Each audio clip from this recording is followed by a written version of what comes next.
Mesdames et messieurs, ladies and gentlemen, bonjour, bienvenue à Montréal. Welcome to Montreal. C'est un plaisir d'être parmi vous aujourd'hui pour présenter le ministère de l'Économie et de l'Innovation du Québec à ce 66e congrès annuel de ICANN.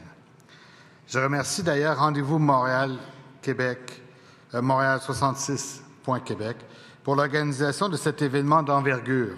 En effet, ce congrès contribue au rayonnement du secteur québécois des technologies de l'information et des communications, ainsi que du Québec dans son ensemble. À titre de directeur général du développement des industries, je suis aux premières loges pour constater le dynamisme de l'industrie des TIC au niveau mondial, mais plus particulièrement ici, au Québec.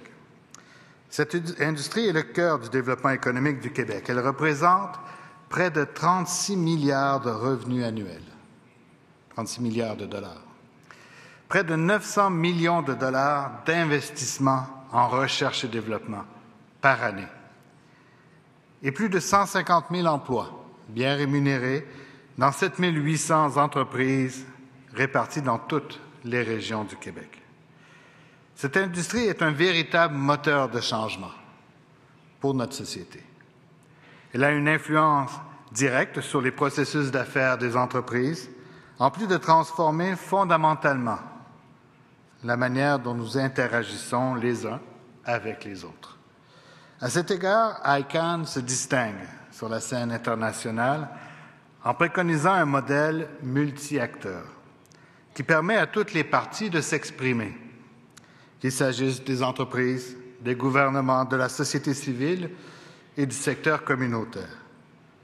Ce sont de telles synergies que nous nous efforçons de développer au Québec à travers plusieurs initiatives. Pour illustrer mon propos, je me permets de mentionner en rafale certains secteurs dans lesquels le ministère a soutenu des initiatives collaboratives au cours des dernières années. Premièrement, dans le domaine de l'intelligence artificielle et du numérique. Le Québec est reconnu en matière de recherche, de formation, de transfert technologique et de création de produits à valeur ajoutée. Il peut compter sur l'expertise de plusieurs centres de recherche, dont l'Institut de valorisation des données, l'IVADO, qui rassemble l'Université de Montréal et Polytechnique Montréal, le Center for Intelligent Machines de l'Université McGill, le Centre de recherche en données massives de l'Université Concordia et le Centre de recherche informatique de Montréal. De tels acteurs contribuent à faire de Montréal un pôle scientifique de premier plan, non seulement sur les aspects techniques, mais également en ce qui concerne le développement responsable de l'intelligence artificielle. La Déclaration de Montréal pour un développement responsable de l'intelligence artificielle est d'ailleurs une initiative de l'Université de Montréal. Plusieurs grandes entreprises s'intéressent aussi à notre écosystème. Elles développent ou participent à des projets d'innovation collaborative tels la Supergraph Scale AI en logistique. Je pense aussi à l'entreprise Thales en aérospatiale et AI Factory Banque nationale en technologie financière. De telles initiatives contribuent à stimuler les investissements en intelligence artificielle pour en faire un outil stratégique d'innovation et qui est accessible au plus grand nombre de personnes. Et elle pousse de jeunes talents, souvent accompagnés par des incubateurs et des accélérateurs, à créer des start-up axées sur les technologies émergentes. Mon deuxième exemple est la ville intelligente, qui deviendra réalité sous une forme ou une autre, alors que les technologies numériques sont omniprésentes dans la société et se diffusent rapidement. Elles sont maintenant une composante intégrée de nos environnements. La question n'est plus de savoir si l'utilisation des données et des technologies numériques est une bonne ou une mauvaise solution. Elle est plutôt de déterminer selon quelles valeurs et quels principes nous voulons orienter nos choix en matière de technologie et la gestion des données numériques. Afin de répondre à la dimension démocratique de la ville intelligente, le gouvernement du Québec favorise l'ouverture des données et entend continuer de poser des gestes en faveur d'un gouvernement ouvert. Un plan d'action pour l'accessibilité et le partage des données ouvertes des ministères et des organismes publics. Ce plan d'action est porté par le secrétariat du Conseil du Trésor afin de réaliser des actions concrètes en continu. De telles initiatives soulèvent toutefois des enjeux, dont plusieurs sont éthiques, et touchent notamment à la protection des données, à la promotion du bien commun, à l'équité, ainsi qu'au respect de la vie privée. Il ne fait donc aucun doute que les travaux de ICANN relatifs à la sécurité des données seront suivis de près par les différents intervenants gouvernementaux concernés et présents ici aujourd'hui. Enfin, troisièmement, la technologie 5G représente un grand potentiel de développement économique.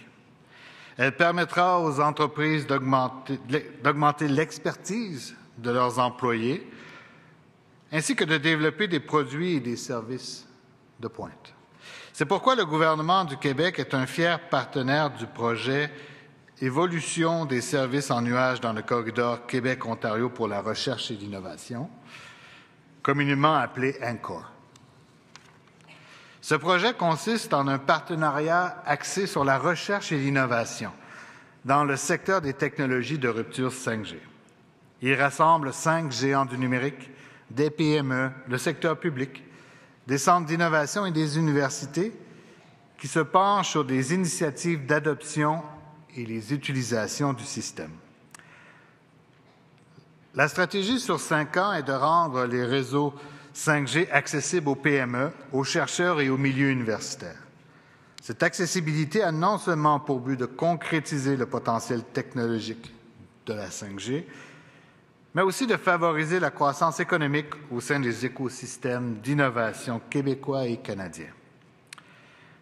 Les 5 hubs d'ANCOR 5G sont aujourd'hui pleinement fonctionnels et les entreprises du Québec peuvent dès maintenant en bénéficier. L'objectif est d'accélérer l'innovation en encourageant les entreprises à exploiter davantage le numérique. C'est par la collaboration entre les différents joueurs de l'industrie que nous ferons croître notre savoir, nous offrant la clé de l'augmentation de notre productivité et de notre richesse collective.